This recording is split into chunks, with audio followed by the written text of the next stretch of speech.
Bueno, buenas tardes. Les doy la bienvenida a la formación inicial en mediación. Mi nombre es Gabriela Vendrell, soy la directora de Formación Ejecutiva Instituto y presidenta de la Asociación Argentina de Mediación Interdisciplinaria, instituciones junto con el Instituto Conciliar, que a través de las cuales ustedes se van a formar. Bueno, en esta primera clase iniciamos el módulo 1. Ustedes saben que esta formación está estructurada en 10 módulos y que la manera de cursar es, bueno, ingresando a través del campus virtual, viendo estas clases grabadas, por supuesto siguiendo la agenda. En la agenda tienen pautadas las clases, las lecturas previas, las lecturas obligatorias, los videos complementarios, y también tienen cuadernitos de ejercicios y el trabajo práctico final de cierre. Cada módulo cierra con un trabajo práctico, el cual ustedes presentan a corrección y la profesora responsable de trabajos prácticos los va a corregir, y así, una vez aprobado, con la devolución correspondiente, van a poder pasar al módulo siguiente. A su vez, cada módulo tiene 4 clases. En el módulo 1, bueno, acá ustedes están viendo junto conmigo el PowerPoint, ¿cierto? Así que yo voy a ir siguiendo la clase con este PowerPoint para que les sea más sencillo seguirme, y también a partir de este PowerPoint le voy a decir las lecturas complementarias con las cuales justamente tienen que complementar esta clase. Por supuesto, ya les explicaron también que para la ejercitación de los trabajos prácticos o para ejercitar el cuadernito de hojas de trabajo o para ahondar en temas teóricos, ustedes pueden solicitar una clase de tutoría personalizada. Y también saben que quienes aspiren o quienes tengan la intención de obtener, además, porque tienen una doble certificación, ¿verdad? Tienen la certificación de la Asociación Argentina de Mediación Interdisciplinaria y también tienen la certificación homologada del Ministerio de Justicia. Para quienes vayan a obtener esta otra certificación, saben que van a tener que concurrir también a las clases presenciales, y para eso, oportunamente, seguramente ya cada uno de ustedes se habrá informado del calendario y las fechas en las que debe concurrir. Pero bueno, seguimos avanzando entonces en la plataforma, y específicamente vamos hoy a ver cuáles son los temas que vamos a ir desarrollando en este módulo 1. Bueno, acá los tienen en pantalla entonces, y tenemos en la clase 1 del módulo 1, que es la que estamos hoy. Bueno, vamos a hablar de temas generales: la introducción, definición, las características de la mediación, las etapas del proceso, y ahí ya les voy a explicar parte del trabajo práctico que van a tener que hacer. Bien, en el módulo 1, pero en la próxima clase vamos a hablar de teoría del conflicto, y eso nos va a llevar 2 clases, 2 y 3, y en la última clase vamos a hablar de la percepción, y ya cuando lleguemos a esa clase se van a dar cuenta por qué la percepción es un tema específico dentro de el módulo 1 y muy muy importante a la hora de aprender a resolver conflictos de manera no adversarial. Bueno, como les dije entonces, aquí la metodología a través de la plataforma del campus virtual, bueno, un poquito ya se los vine explicando, ¿no? O sea, cada módulo tiene una agenda. En la agenda encuentran las 4 clases del docente a cargo, van siguiendo la agenda, escuchan los audios, algunos están en audios y otros están en filmación, como este caso, pero no todos están en filmación, pero eso no importa, algunos serán más visuales y otros más auditivos, otros más kinestésicos. Para el que no sabe qué es eso, cuando lleguemos a comunicación les vamos a explicar los sistemas representacionales, es de programación neurolingüística. Pero bueno, volvamos acá, se van a encontrar con test. De hecho, en este módulo van a tener un test muy interesante que les voy a explicar cómo se hace. Los ejercicios y dinámicas lúdicas están dentro del cuadernito de hojas de trabajo y algunos nos van a servir para ejercitar en estas clases, pero en general son ejercicios que utilizamos tanto en las clases presenciales como en las tutorías personalizadas que, como les dije, pueden solicitar al departamento de alumnos en cualquier momento del mes, ¿no? Tienen una tutoría personalizada para solicitar a lo largo del mes, coordinando con el departamento de alumnos. Análisis de casos, videos, y bueno, el break no, porque acá no hay break, pero sí va a haber break cuando nos veamos presencialmente. Bien, entonces, dicho todo esto, si les parece, vamos a iniciar con los temas específicos de este módulo. Bien, ¿cuáles son los objetivos? Los objetivos de la formación inicial en mediación son que aprender a mejorar nuestra manera de resolver conflictos, impulsar la mediación en todos los ámbitos como una vía de, digamos, de resolución pacífica o de control de riesgos, sensibilizar a las personas de la necesidad de buscar y encontrar nuevas vías de solución a los conflictos para, digamos, salir de la mentalidad de la confrontación y pasar a una mentalidad del consenso. Promover un sistema de justicia, de administración de justicia más humano, personalizado, donde las personas puedan exponer sus problemas, sus conflictos y sean ellos los que encuentren las soluciones. Y por supuesto aumentar la habilidad que tenemos a la hora de resolver cualquier tipo de conflicto. Bien, seguimos aquí entonces. Este tema, que para no hacerlo muy largo, mejor dicho, esta no, pero esta sí, o sea, un poco de historia. Les recomiendo el libro de Hayton, que ustedes lo tienen como libro de lectura obligatoria en este módulo. En este módulo los libros con los cuales ustedes van a seguir la cursada van a ser Mediación para resolver conflictos de Hayton y Gladys Álvarez, que lo tienen como les digo, en el módulo. Y también el libro El proceso de la mediación de Moore. Podríamos decir que una es la visión más argentina y otra es la visión norteamericana. De todas maneras, ustedes saben que la mediación se estructuró y se implementó en la Argentina a partir del modelo Harvard, a partir del modelo norteamericano. Por supuesto, cada país tiene sus particularidades, ¿verdad? Pero digamos que de fondo ese fue el modelo, ¿no es cierto? Entonces, para no hacerlo muy, muy lejano y hablar y que se nos vaya toda la hora hablando de historia, les sugiero a los que les interese el tema que si quieren ver los antecedentes de la mediación a lo largo de la historia y en diferentes países, que lean esta parte de historia en el libro de Hayton. Bien, dicho esto, veamos, ¿para qué se instrumentó la mediación en la Argentina?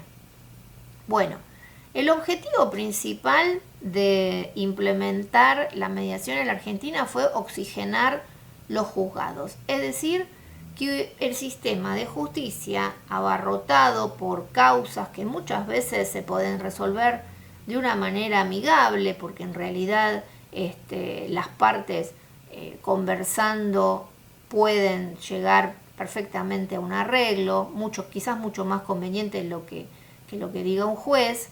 Entonces, en la década del 90 se observó que en Estados Unidos el sistema de mediación funcionaba muy bien y que el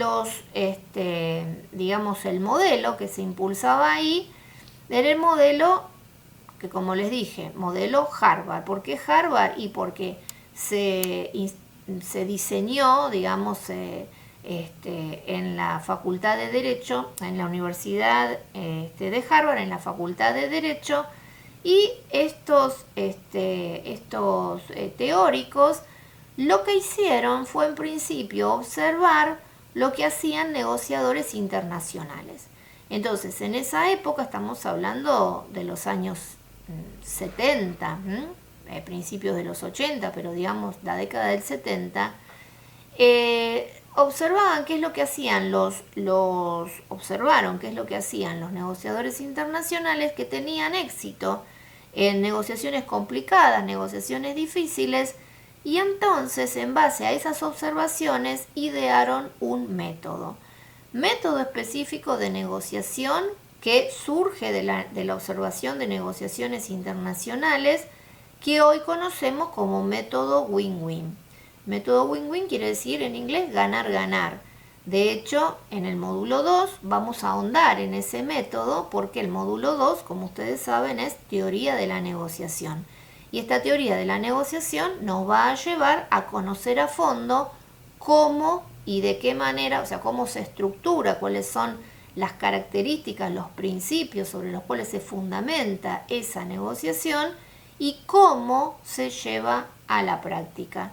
En el cómo se lleva a la práctica es muy interesante cuando veamos en paralelo negociación win-win y mediación. Entonces vamos a ver cómo, el fundamento de la negociación, porque así surgió como negociación, porque la negociación, digamos, también es una manera amigable de resolver conflictos, solamente que no hay ninguna interpósita persona, o sea, hay dos personas, A y B, que deciden, bueno, conversar para ver si pueden llegar a un acuerdo, llegar a una resolución del conflicto que tengan.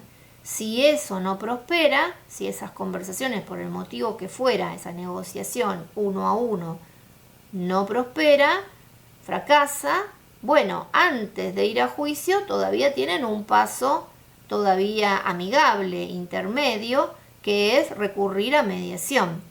Bueno, y ya vamos a ver qué tipos de mediaciones pueden recurrir las personas. Hasta ahí, digamos, en la línea de pérdida de poder, las personas cuando van a mediación todavía tienen todo el poder, porque en la mediación pueden decidir resolver como ellas quieran. Obviamente en la negociación también, es decir, que sería negociación, mediación, en casos comerciales puede ser arbitraje, pero ahí ya las personas perdieron gran parte de poder, por no decir toda, porque no es toda, sino que ellos pueden poner ciertas pautas y elegir al árbitro, ¿verdad? Lo que pasa que el laudo arbitral tiene que ser acatado por todas las partes, o sea, no es que una vez que aceptaron ir a un arbitraje, bueno, entonces van a tener que aceptar el veredicto, podríamos decir.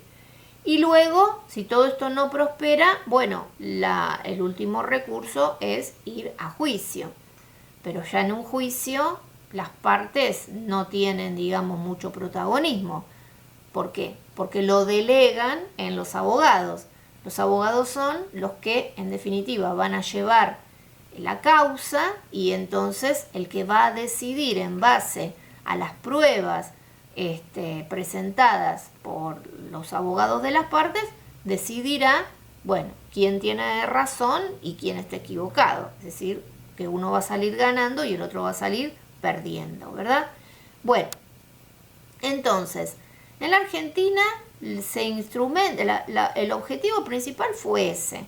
Y lo que se hizo primero fue instrumentar una prueba piloto en Capital Federal. Entonces, a partir de esta prueba piloto se instrumenta la mediación en la Argentina para las causas civiles y comerciales como una manera de oxigenar los juzgados. Obviamente que detrás de esto también había otro interés, que era promover un sistema de acceso a la justicia y de administración de conflictos más, digamos, personalizado, privado, en el cual las personas pudieran expresar sus problemas, sus conflictos, hoy lo digo como sinónimo, problemas, conflictos no son sinónimos, ya lo vamos a ver, pero de todas maneras nos sirve para explicar que este acceso a la justicia fuera más económico, más sencillo, más directo, más fácil, podríamos decir, y también más expeditivo, es decir, mucho más rápido, que se encontraran soluciones mucho más rápidas que las que se encontraban que las que se encuentran en un juicio, ¿verdad? Que como todos sabemos, ir a juicio no solamente es costoso, sino también es lento, ¿no? Por lo menos en la Argentina. Bueno, bien. Entonces, ¿qué entendemos? Estamos hablando, decimos mediación, pero ¿qué entendemos por mediación? Bueno, hay muchas maneras de definirla, la mediación, pero de todas formas ustedes les sugiero que incorporen una definición y ya les voy a explicar por qué. Es importante que ustedes incorporen un concepto de mediación. ¿Qué es mediación? Pero acá en la diapositiva tenemos varias definiciones. Por ejemplo, una nos dice que la mediación es un proceso de comunicación donde un tercero neutral facilita la comunicación de las partes.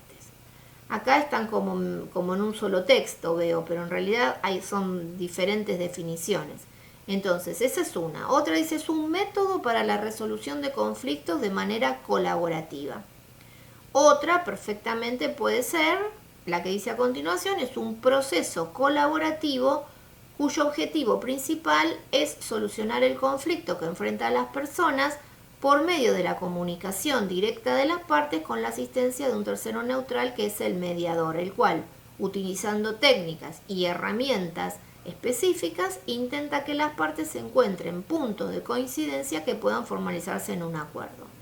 Otra más sencilla podría ser que mediación es negociación ganar-ganar o negociación colaborativa asistida por un tercero neutral. Pero sea la definición que sea, lo importante es que ustedes incorporen una, porque le van a tener que explicar a la gente, le van a tener que explicar a las partes, cuando estén sentados ahí con ustedes, qué es la mediación, porque ustedes, luego de un tiempo de estar ejerciendo como mediadores, ya van a saber de memoria qué es la mediación, pero siempre tienen que recordar que las personas con las cuales ustedes se sienten a mediar, para ellos es la primera vez y ellos no saben nada de mediación. Alguno me puede decir, bueno, pero si es una mediación prejudicial, los abogados le habrán dicho de qué se trata la mediación. Sí, le habrán dicho seguramente porque le habrán dicho que tienen que ir a mediación. Pero primero que no sabemos lo que le explicaron, porque por ahí algún abogado reactivo a la mediación le diga que es solamente un trámite y sabemos que no es así. O sea, es parte de un proceso, es prejudicial en el caso de que fuera prejudicial, porque si hay abogados ya vamos a ver que es mediación prejudicial, pero de todas maneras no es algo que como mediadores profesionales podamos, digamos, obviar. Seguramente, o sea, hay maneras y maneras de mediar, como hay maneras y maneras de llevar casos, como hay maneras y maneras de ser profesional en cualquier ámbito. Hay profesionales excelentes, hay profesionales buenos y hay profesionales malos. O sea, hay profesionales de todo tipo. Lo importante es que ustedes asuman qué tipo de profesionales quieren ser. Y si van a ser profesionales de excelencia, lo primero es aprender continuamente, por supuesto. Pero en la práctica significa que con las partes, las personas son personas y como personas únicas las tengo que tratar y por lo tanto yo no puedo obviar parte de, digamos, mi trabajo, que es explicarle a la gente qué es la mediación. Bueno, muy bien. Entonces seguimos para adelante. Bien, ¿cuáles son, sea cual sea la definición? Bueno, una cosa importante que me olvido. Cada una de estas definiciones se habrán dado cuenta que hacen foco en cosas diferentes, en aspectos diferentes de la mediación, ¿cierto? Por ejemplo, la primera es un proceso de comunicación en la cual un tercero...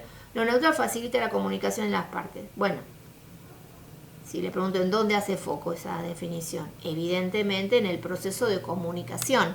Y sí, la mediación es un proceso comunicacional. Todo lo que hacemos y todo lo que intentamos resolver es en base a la comunicación. Por eso la comunicación es tan importante. Y por eso que ustedes van a ver que a lo largo de la cursada tienen diferentes temas que hacen a la mediación que forman parte del proceso, porque comunicación es todo lo que ustedes hacen, dicen o no hacen, porque también un gesto, un no hacer, también es comunicarse, ya lo vamos a ver. Entonces, este foco es sumamente importante, pero ya nos va mostrando que la mediación puede ser abordada desde diferentes lineamientos. Ya vamos a ver qué es eso de los lineamientos, pero esta definición hace foco en la comunicación. Otra hace foco en los métodos de resolución de conflictos, porque dice un método de resolución de conflictos colaborativo. Y entonces dependerá del lineamiento que nosotros elijamos para el abordaje del conflicto, la definición con la cual vamos a explicarle a la gente por qué está ahí y qué es la mediación, ¿no es cierto? Tenemos que ser coherente el lineamiento que elegimos con la definición que explique qué es la mediación. Bueno, ahora sí, dicho esto, vamos a las características. Bueno, ¿cuáles son las características de la mediación? Bueno, una cosa, la mediación también es un proceso, no solamente comunicacional, ¿no? Es un proceso para resolver conflictos de manera amigable. Bueno, las características. ¿Cuáles son las características de la mediación? Bueno, esto es fundamental. En base a todo esto que les estoy diciendo, la definición y las características, ustedes van a estructurar el discurso. Hago hincapié en esto, ¿por qué? Porque es parte del trabajo práctico final de cierre del módulo 1, en el cual ustedes van a tener que redactar un discurso, y este discurso, bueno, para que les vaya bien, ya les estoy diciendo los tips que van a tener que tener en cuenta. Explicarle a la gente qué es la mediación y cuáles son las características de este proceso. Bueno, ¿y cuáles son? La primera es la autocomposición. Autocomposición quiere decir que acá el protagonismo lo tienen las partes. Esto de que el protagonismo lo tienen las partes, en la práctica, ¿qué es lo que quiere decir? Quiere decir, lisa y llanamente, que el acuerdo, la solución, las opciones, la manera en que van a resolver el conflicto va a ser aportada por ellos, no por el mediador. O sea, el mediador no es un juez. El mediador no va a decir, acá no vienen las personas para dirimir algo y que seamos nosotros los que digamos, usted tiene razón y usted no tiene razón. No. Tampoco el mediador es un árbitro de un debate, porque no es que dice, hable usted. No. O sea, sí, pero no solamente eso. Pero la autocomposición es un concepto que a la gente le cuesta un poco entender, porque muchas veces vienen con un preconcepto equivocado en el cual piensan que quizás somos nosotros los que le vamos a decir qué es lo que tienen que hacer, cómo lo tienen que hacer, es decir, que le vamos a dar soluciones. Y nosotros no le vamos a dar soluciones, les vamos a ayudar a reflexionar acerca de las posibles soluciones, pero de ninguna manera le vamos a decir qué es lo que tienen que hacer. Son ellos los que van a decidir qué es lo que tienen que hacer. Ellos son los protagonistas. Los abogados que acompañan a las partes no son los protagonistas, cumplen un rol importante, por supuesto, en una mediación prejudicial como es la de asesorar a su parte. Y ya vamos a ver que dentro del proceso hay una etapa en la cual esto es fundamental, porque hay que aportar ideas. Qué mejor que sea, digamos, co-creen las soluciones en la parte con su abogado para aportar al proceso y encontrar la mejor solución. Pero no es el protagonista, no son los protagonistas los abogados. Acá los protagonistas son las partes. Y el mediador tampoco es el protagonista, porque el mediador es el que lidera el proceso, es el que lleva adelante el proceso, que ya vamos a ver que tiene dos partes. Tiene la fase del proceso, la estructura del proceso, por un lado, y por el otro lado la dinámica comunicacional que se da dentro de este proceso, porque todo lo que hacemos, como ya les dije hace un momento, lo hacemos en base a la comunicación. Por lo tanto, son dos estructuras que se dan superpuestas. Y estas dos estructuras, el que sabe lo que está, o debería saberlo, ¿sí? Por eso es un mediador profesional, si no mediador sería cualquiera. Si fuera un moderador de un debate, no necesitaría estudiar ni comunicación, ni negociación, ni inteligencia emocional, ni las fases del proceso, ni nada. Simplemente sería una persona cualquiera que dice, hable usted, bueno, ahora cállese, ahora hable usted.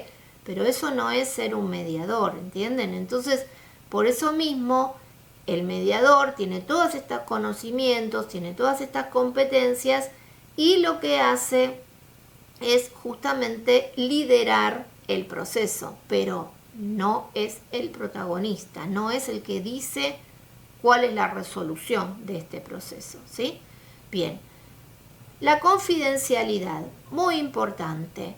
Todo lo que se diga en una mesa de mediación, digo mesa, puede ser solo sillas, no necesariamente una mediación tiene que tener una mesa. Pensemos, ahora estamos en la formación básica, pero cuando hagamos la especialización, supongamos en mediación familiar o mediación comunitaria, bueno, puede no haber una mesa y sin embargo va a ser una mediación igual. Pero bueno, en líneas generales decimos alrededor de la mesa, y entonces confidencial quiere decir que lo que se hable aquí no va a ser utilizado para ningún otro fin que no sea el de ayudar a las partes a entenderse un poco mejor, en generar empatía y encontrar en la medida de lo posible una solución que los deje satisfechos lo mejor posible a ambas partes. Al 100%, dicen los teóricos, en la práctica sabemos que al 100% depende de muchas cosas,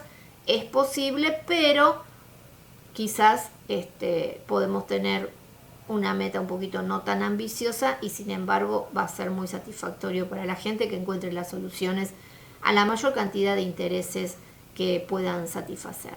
Entonces, todo lo que se hable, que el mediador no puede ser citado en un juicio, supongamos que fracasa la mediación, las partes van a juicio, quieren citar al mediador para que exponga como testigo, no puede, eso no está permitido. Tampoco si el mediador, ¿puede el mediador tomar notas?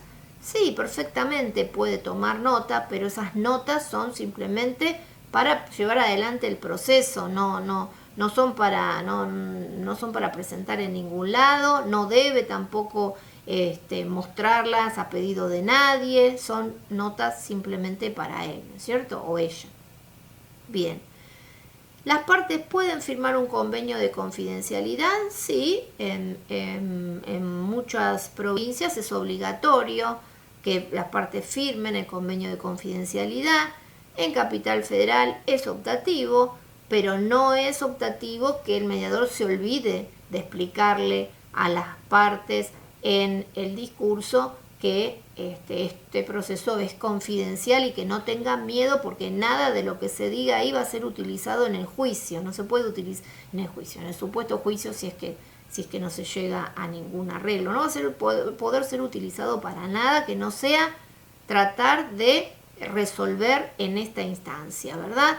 Entonces, esta confidencialidad, obviamente, a ver, hay algo que es de sentido común. Si estamos mediando un caso de alimentos y la señora llega a su casa y se lo cuenta a su mamá o a su hermana porque dice, ¿cómo te fue?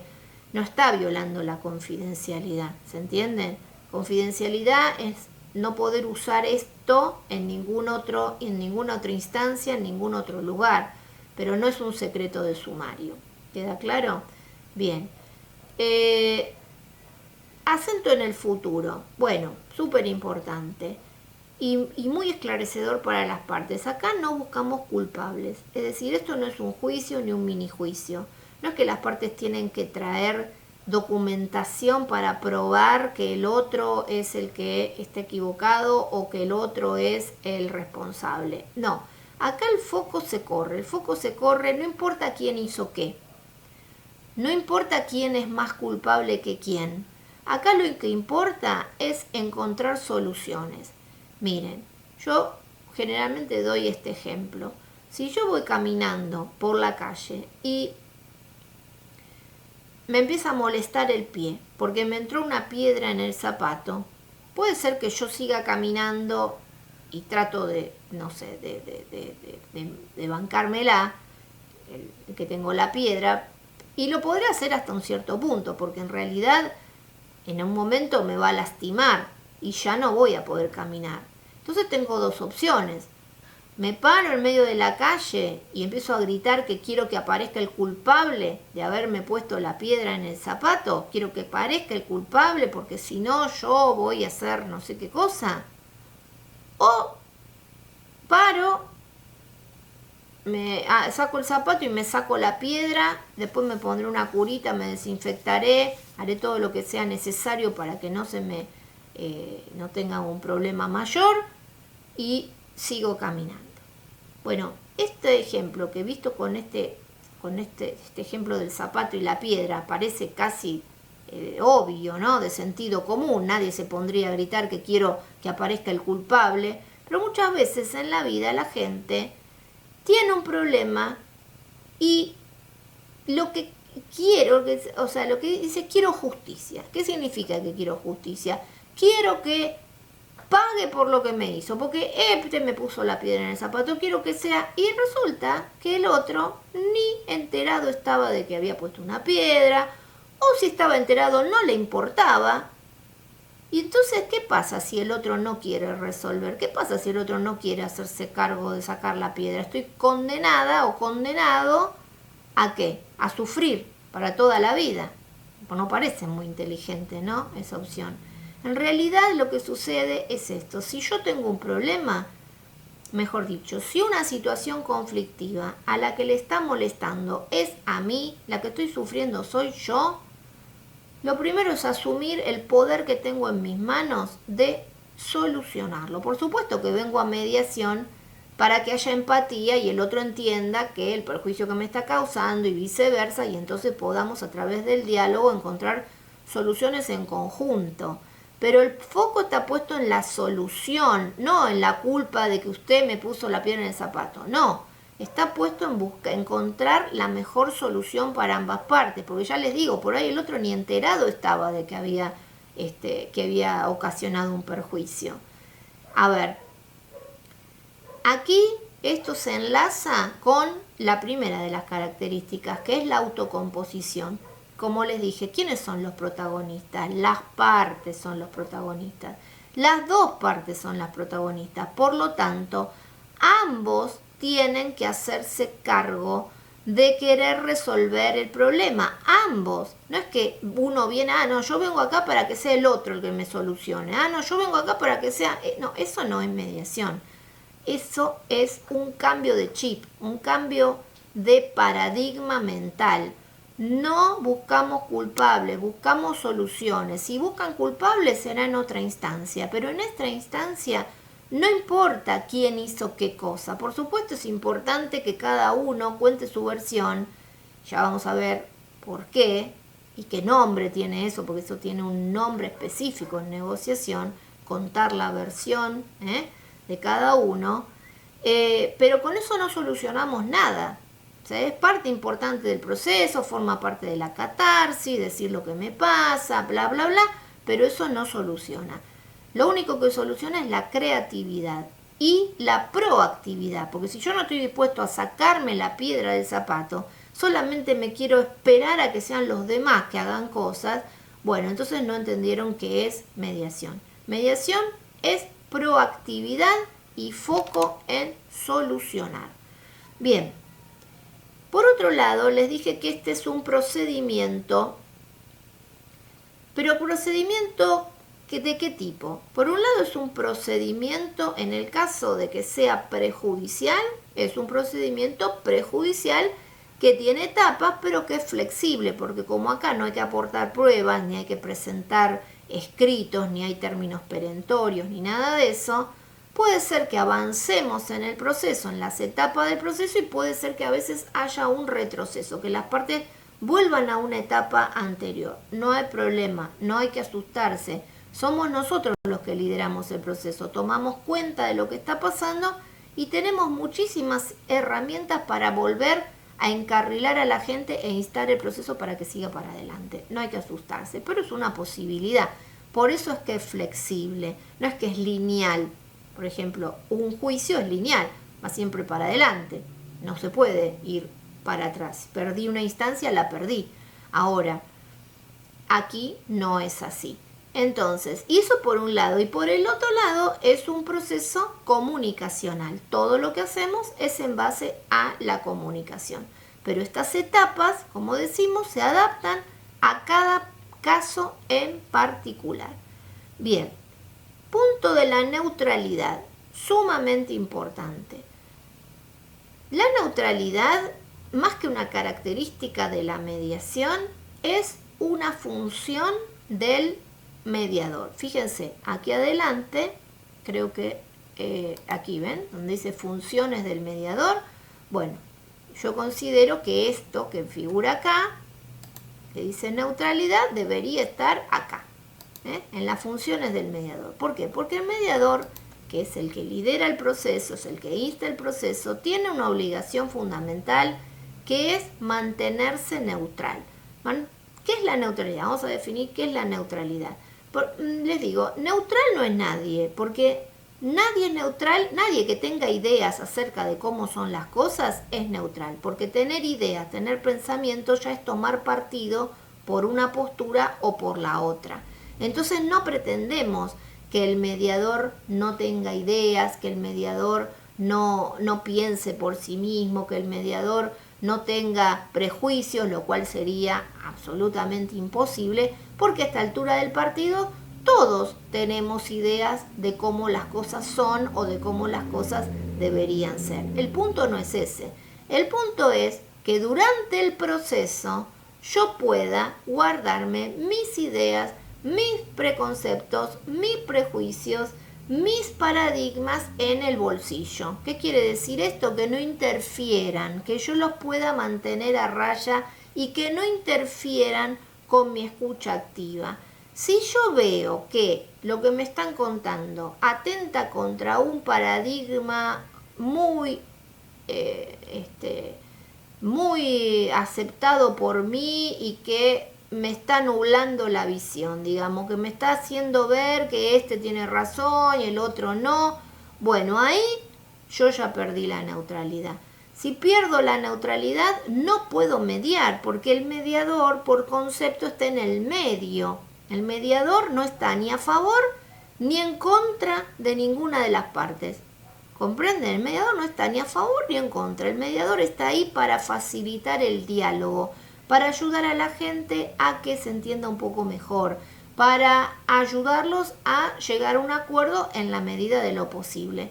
Entonces la neutralidad también está muy enlazada con otra de las características del mediador, que es generar empatía. Si yo les pregunto qué es la empatía, seguramente muchos de ustedes dirán, y bueno, la empatía es ponerse en los zapatos del otro. Bueno, como figura parece bastante clara ponerse en los zapatos del otro, pero quizás no se entiende bien el concepto de esto, porque para ponerse en los zapatos del otro, lo primero me tengo que sacar mis propios zapatos. Y bueno, este aquí la dificultad, porque sacar mis preconceptos, sacar mis prejuicios, sacar mis paradigmas, no es algo fácil, no es algo sencillo escuchar al otro. Imaginemos un otro muy distinto a mí, porque yo puedo escuchar a un otro parecido a mí, un otro que más o menos piensa igual, y bueno, y entonces no me cuesta escucharlo. Pero quién sabe estoy escuchando a una persona muy diferente, que piensa completamente distinto. Y ya vamos a ver cuando hablemos de conflicto que esto de pensar distinto no debería ser ningún problema. Lo que pasa es que para nuestra cultura confrontativa, un ser que piensa muy diferente a mí, yo ya tiendo a ponerlo en la banda de los enemigos, cuando en realidad, en el bando de los enemigos, cuando en realidad es simplemente un ser humano que tiene paradigmas diferentes, ideas distintas, todos somos distintos, ¿no es cierto? O sea que no debería generar un conflicto el hecho de que una persona piense diferente a uno. Sin embargo, sabemos que sí genera conflictos. Entonces, esto de mantenerse neutral, la neutralidad, les digo como definición, la neutralidad es una competencia emocional que se sostiene a conciencia. Cuando hablemos de inteligencia emocional, vamos a volver sobre el tema de la neutralidad. ¿Por qué? Porque forma parte de las competencias emocionales. Y de hecho, cuando hablemos de escucha activa, ustedes se van a enterar, los que no lo sepan, ya se los voy adelantando, que la escucha activa, uno de los elementos de la escucha activa es la neutralidad. Yo no puedo ejercer escucha activa, no puedo ejercitar la escucha activa si estoy parado de la vereda de una posición, de una postura, de una ideología. No hay escucha activa ahí. La escucha activa, para ser escucha activa, debe ser neutral. Pero como es una competencia emocional y las competencias emocionales no vienen de, digamos, biológicamente, no nacemos ni con escucha activa ni con competencias emocionales, pero sí nacemos con la capacidad biológica de desarrollarlas. Por eso es el tema. O sea, ¿somos capaces los seres humanos de ser neutrales? Sí, somos capaces, pero tenemos que desarrollar competencias que nos permitan la neutralidad. Porque la neutralidad no es, lo dejo hablar como un loco, pues total yo soy neutral. Tampoco es, bueno, empieza la mediación, bueno, entonces yo me voy a tomar la píldora de la neutralidad. Y aprovecho para tomar agua. La píldora, no existe la píldora de la neutralidad. No es que voy a ser neutral porque ahora me tomo esta pastilla. No, es un ejercicio diario. En realidad es un ejercicio para vivir bien con el vecino. Es un ejercicio que nos permite justamente no enredarnos en discusiones estériles. Si yo aprendo a no engancharme en todas, o sea, que otro piense diferente no es un problema para mí, no debe ser un problema para mí. Si yo cambio confrontación por curiosidad, entonces si yo cambio mi paradigma, digo, bueno, yo soy curiosa de saber por qué usted opina lo que opina. Cuénteme. Es un ejercicio, ¿comprenden? Fíjense la cantidad de cosas que ya les voy contando de la mediación y ya nos vamos haciendo la idea de que en realidad la mediación, dentro de las definiciones, perfectamente a mí me gusta decir, porque es lo que me pasó a mí, es una filosofía de vida, es una manera de vivir. Yo, no sé si les dije, pero soy abogada de base, ¿no? Mi profesión de base es abogada. Luego de ser abogada, me transformé, estudié y me formé como ustedes para ser mediadora. Y luego me transformé en docente, capacitadora, entrenadora, coach organizacional. Y todo eso partió a partir de la mediación, que fue el origen del cambio de mentalidad. O sea, mentalidad confrontativa, mentalidad creativa, podríamos decir. Y para todo eso hay que desarrollar neutralidad, porque la neutralidad, como les digo, forma parte de la escucha activa. Ahora bien, hay otra cosa más que, como les decía hace un rato, está relacionado también con la empatía, porque la empatía es una función del mediador. Debe ser empático, debe ponerse en los zapatos del otro, debe, más que ponerse en los zapatos del otro, como le dije, sacándose sus propios zapatos, es ver las cosas como las ve el otro. Por un momento ver con sus propios anteojos. Estos anteojos son transparentes, se ve el reflejo de la luz porque, bueno, tengo esta luz que permite que salga mejor la filmación, ¿no? Pero en todo caso son transparentes. Si yo tuviera anteojos azules o con un vidrio amarillo, vería todo amarillo. Es decir, poder cambiarme los anteojos, poder ver las cosas como las ve el otro.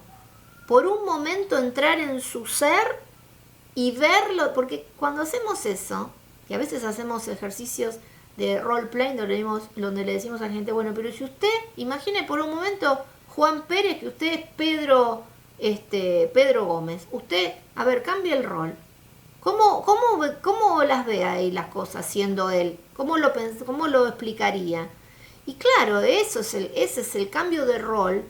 Cuando yo me pongo en los anteojos del otro, cuando veo las cosas como las ve el otro, y probablemente empiece a advertir muchas cosas que antes, desde afuera, no me daba cuenta. Y la empatía es una función del mediador, porque la empatía es poder ver cómo ve el otro, ¿no es cierto? Entonces, la empatía, en realidad, nosotros decimos esto, ¿no? Ponernos en los zapatos del otro, ver con los lentes del otro, ver con el cristal, el color del cristal que los ve el otro, bueno, en fin. Pero la empatía en sí es un proceso también, es un mini proceso, pero que lo hacemos casi en piloto automático, ¿no? Pero este mini proceso consta de cuatro fases, 4 mini fases. La primera es darme cuenta que a este otro le pasa algo. Eso solamente lo podemos hacer porque somos personas que tenemos competencias emocionales. Hay algunas personas, a ver, voy a reformular.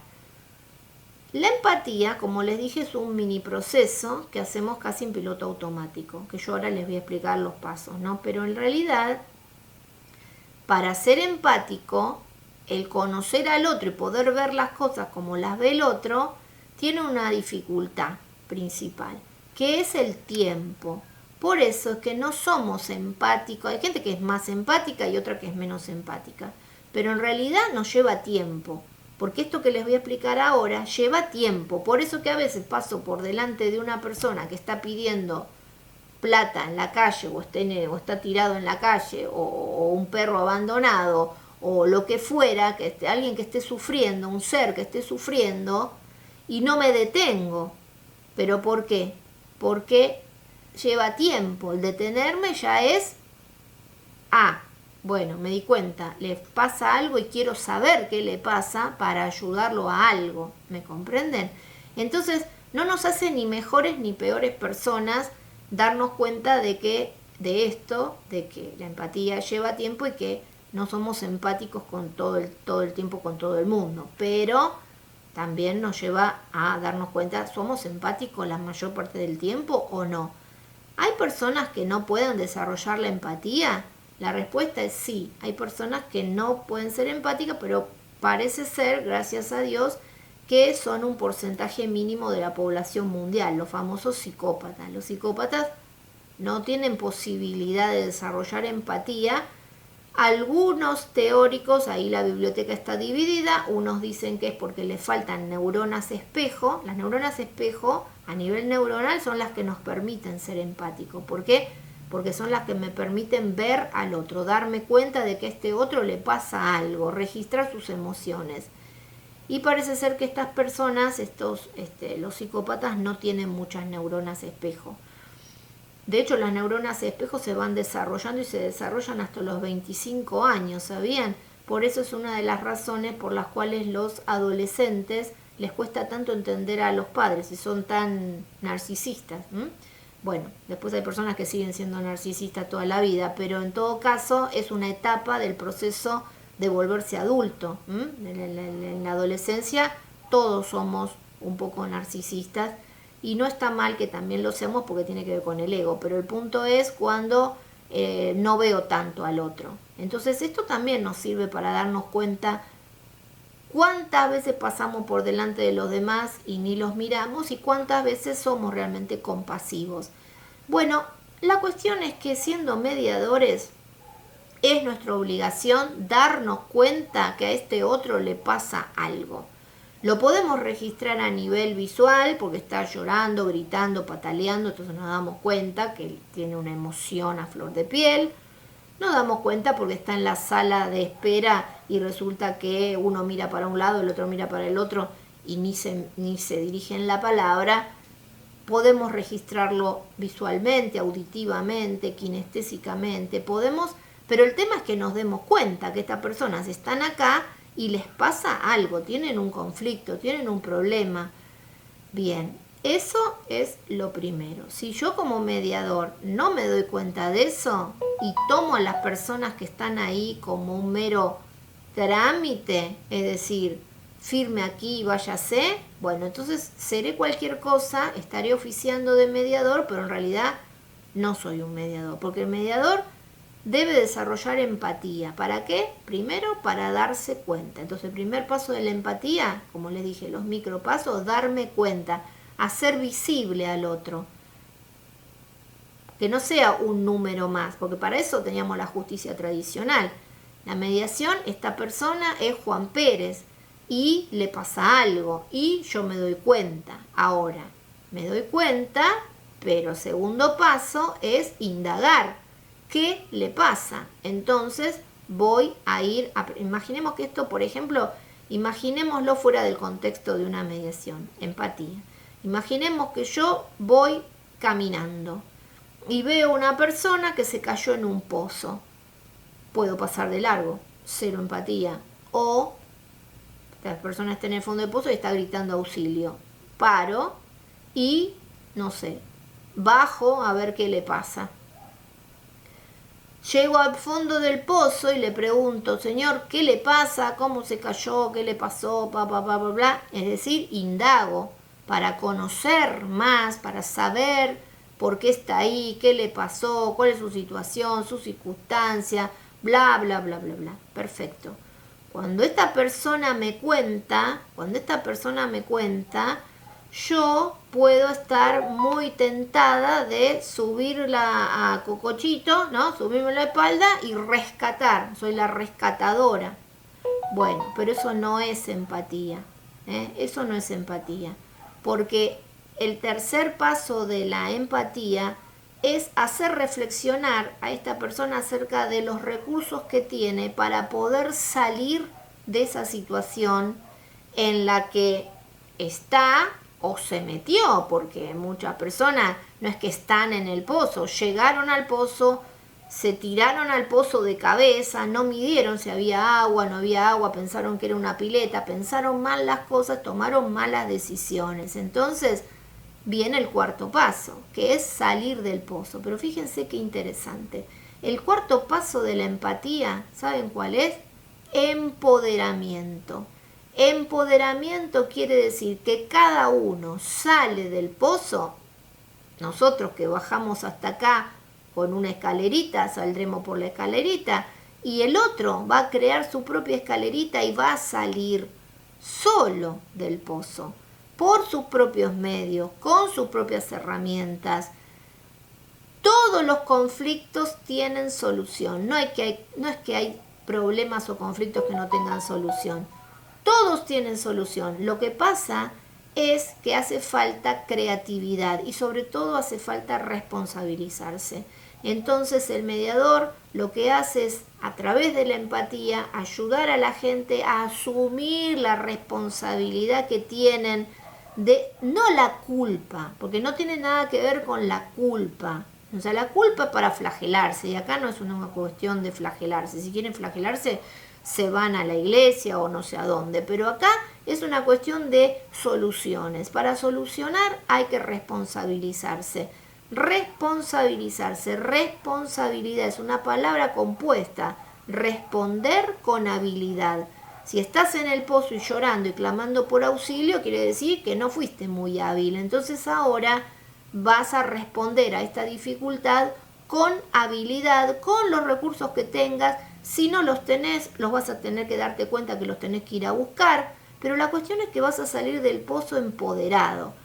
Cuando uno rescata gente, ya no está actuando de mediador, sino de rescatador o una especie de asistente social, Entonces, ¿qué pasa ahí? El otro queda totalmente desempoderado, porque yo, gracias a mí, yo te saqué del pozo. Eso puede ser que por un momento nuestro ego se infle y diga, si no fuera por mí, no hubiera solucionado nunca nada. Puede ser, pero el tema es que la gente queda totalmente como estaba, va a volver a caer en otro pozo porque no aprendió nada, porque no se responsabilizó de nada y porque vino alguien a solucionarle la vida. ¿Se dan cuenta?